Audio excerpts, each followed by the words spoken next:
ሰላም ጤና ይስጥልን ውድ የሚኪያስ ሚዲያ ተከታታዮች እንደምን ውላችኋል? እንኳን ለብርሃነ ትንሣኤው በሰላም አደረሳችሁ። ጥቅምት ወር 2006 ዓ.ም ወይም በፋክት መጽሔት ላይ በፕሮፌሰር መስፍን ወልደማርያም ተጽፎ የወጣውን ተከታታይ ጽሑፍ ነው ለእናንተ በዛሬው ዕለት የምናቀርብላችሁ። ርዕሱ አበሻና ሆድ የሚሰኝ ሲሆን ይህ በሁለት ክፍል የተጻፈው ጽሑፍ ተቺ የሆኑ ሀሳቦችን በውስጡ ያካተተ ነው። ይህ ጽሑፍ የጸሐፊውን አቋም እንጂ የሚኪያስ ሚዲያን አቋም እንደማያንጸባርቅ ከወዲሁ በመግለጽ የዩቲዩብ ቻናላችንን ሰብስክራይብ እንድታደርጉ በክብር ጋብዘናችኋል። አሁን ወደ ጽሑፉ እናልፋለን። ወያኔና የፖለቲካ አጋሮቹ የሚያደርጉትን ለእነሱ የሚመች አከፋፈል ትተን አበሻን ለሁለት እንክፈለው። ሆድ ያለውና ሆድ የሌለው ወይም የሚበላና የማይበላ። ዛሬ የምናገረው ሆድ ስላለው ወይም ስለሚበላው ሀበሻ ነው። አታውቁት እንደሆነ ተዋወቁት። በአጠቃላይ ስንመለከተው ግን የአበሻ ፍቅርም ሆነ ጠብ ለሆድ ነው። አበሻን የሚያጣላው፣ የሚያነታርከው፣ የሚያቧጭቀው የሆድ ነገር ነው። ለመብላት ነው። አንዳንዴም ሎሌውን ለማብላት ነው። ግብር ለማግባት ነው።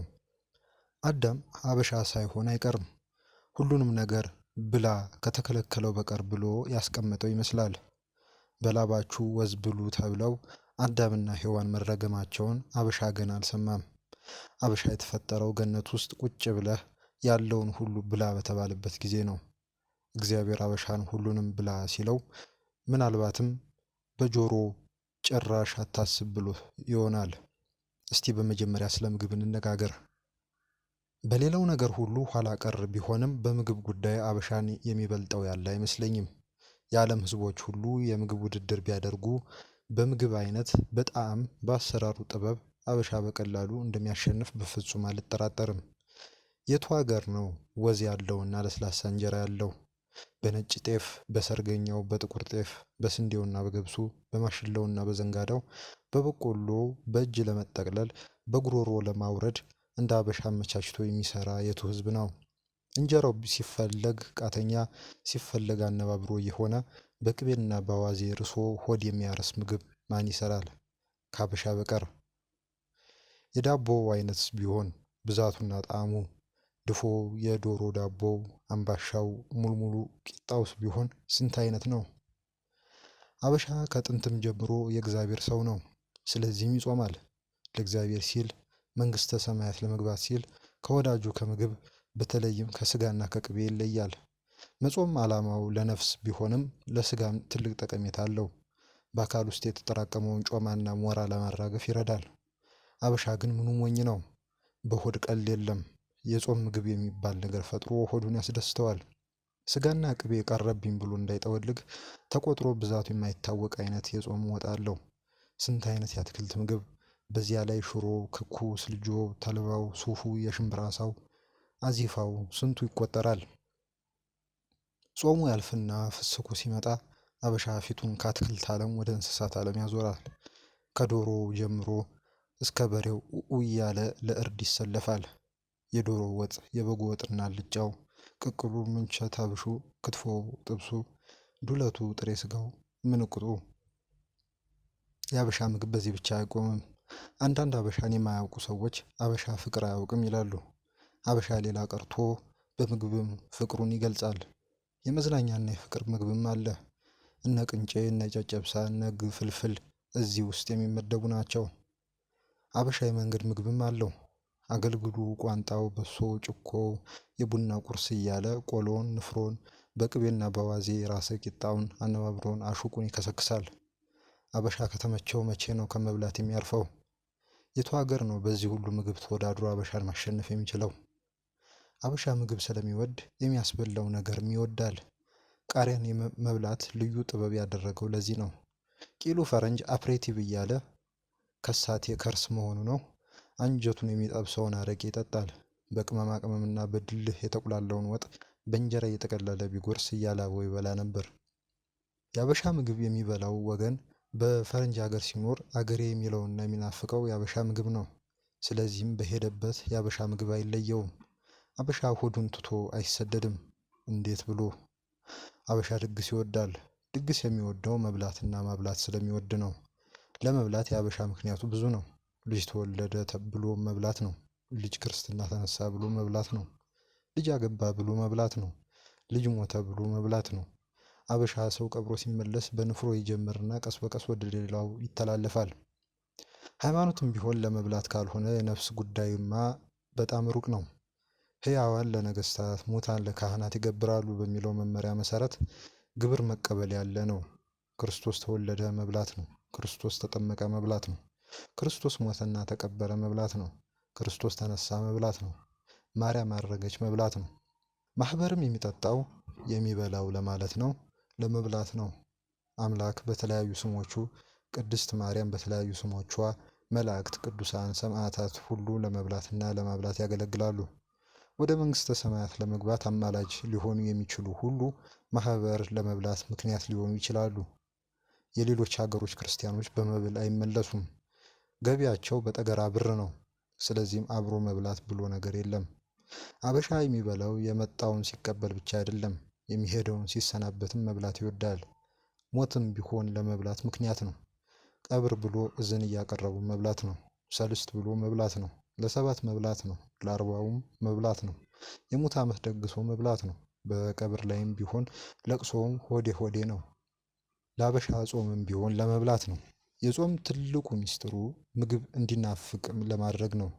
የፍስኩ የተትረፈረፈ ምግብና ጥጋብ ባይኖር ማን ይጾማል? የለየላቸው ጠጪዎች በሁዳዴ መለኪያውንና ብርጭቆውን እርግፍ አድርገው የሚተዉት ሲፈሰክ በናፍቆት ውስኪውንና ቢራውን ለመጋት ነው እኮ። ይህ ባይሆን አንድ ጊዜ ሞጣ ያየሁት የበግ ሌባ ለምን ይጦም ነበር? ታሪኩ እንዲህ ነው። በሞጣ አውሮፕላን ማረፊያ አንድ የበግ ቆዳ የያዘ ሰውዬ በፖሊሶች ይጠበቃል። እንደሰማሁት በግ ሰርቆ ጫካ ይወስድና ቆዳውን ገፎ ለመሸጥ ወደ ገበያ ሲሄድ ተይዞ ነው። የሁዳዴ ጾም ስለነበረ ስጋውን ለማይጾሙ አውሬዎች ጫካ ውስጥ ጥሎ ነው። አሁን ይህ ሰውዬ የሚጾመው ሲፈሰክ ደህና አድርጎ በናፍቆት ለመብላት ካልሆነ ለሌላ ለምንድን ነው ሊባል ነው? ስራም ቢሆን ለመብል ነው። ከመኝታው ሲነሳ ጀምሮ እስኪተኛ ቢበላ ደስታውን አይችለውም። ለገና፣ ለፋሲካ፣ ለእንቁጣጣሽና ለመስቀል ለገናና ለፋሲካ ለእንቁጣጣሽና ለመስቀልም ከሌሊት ጀምሮ ከአንዱ ቤት አንዱ ቤት የተዘዋወሩ በመብላት ቀኑ ያልፍ የለም እንዴ? በእውነት አበሻ መብላት የሚወደውን ያህል ማብላትም ይወዳል። ስሞት፣ ስቀበር፣ አፈር ስገባ ወዘተ እየተባባለ የጠገበውን ሰው በቁንጣን እንዲሰቃይ ማድረግ የሀበሻ ልዩ የፍቅር መገለጫ ነው። መጎራረስም አለ። ፍቅርና ጉርሻ ሲያስጨንቅ ነው እየተባለ ፍቅርና ሆድን ያያይዛል። አነጋገሩ አበሻ ለመብላት ያለውን እንጂ ፍቅርን አይገልጽም። ማስጨነቅንና ፍቅርን ምን አገናኛቸው? አበሻ ሌላም ተረት አለው። የወለዱትን ካልሳሙለትና የሰሩትን ካልበሉለት ደስ አይለውም ይባላል። የልጅ ፍቅር ከምግብ ፍቅር ጋር ተስተካክሎ የቀረበ ይመስላል። ደግሞም ብቻውን የበላ ብቻውን ይሞታል ይላል። ጉድ ነው። ሲሞትም ተከተሉኝ የሚል ይመስላል። ለነገሩማ ፍቅርም እኮ አበሻ ዘንድ ምግብ ነው። ሆዴ አንጀቴ፣ ጎንደሬዎች ሲያሳምሩት ደግሞ እራቴዋ ይሉታል።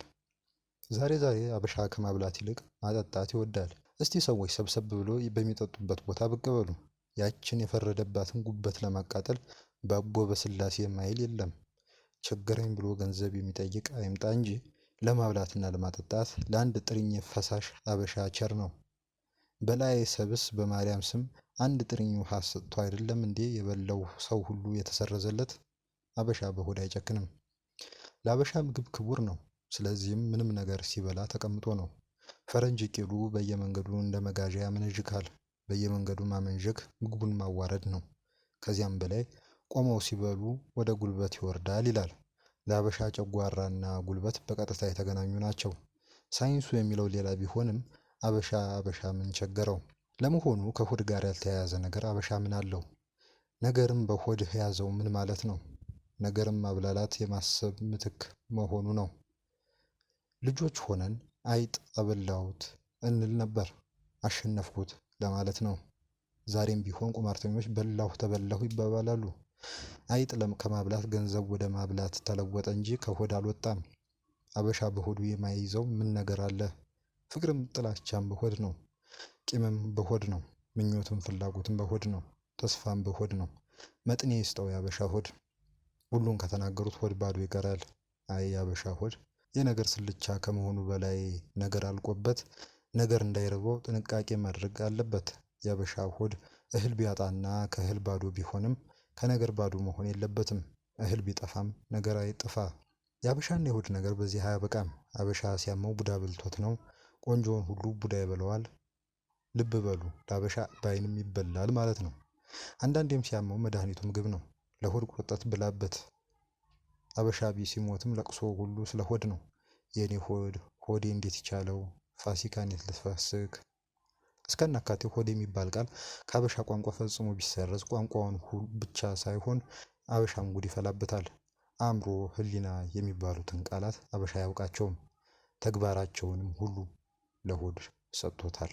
ይህ የፕሮፌሰር መስፍን ወልደማርያም ጽሑፍ ነው። የዩቲዩብ ቻናላችንን ላይክ፣ ሰብስክራይብ በማድረግ አብራችሁ እንድትቆዩ በክብር ጋብዘናችኋል። መልካም በዓል፣ መልካም ጊዜ።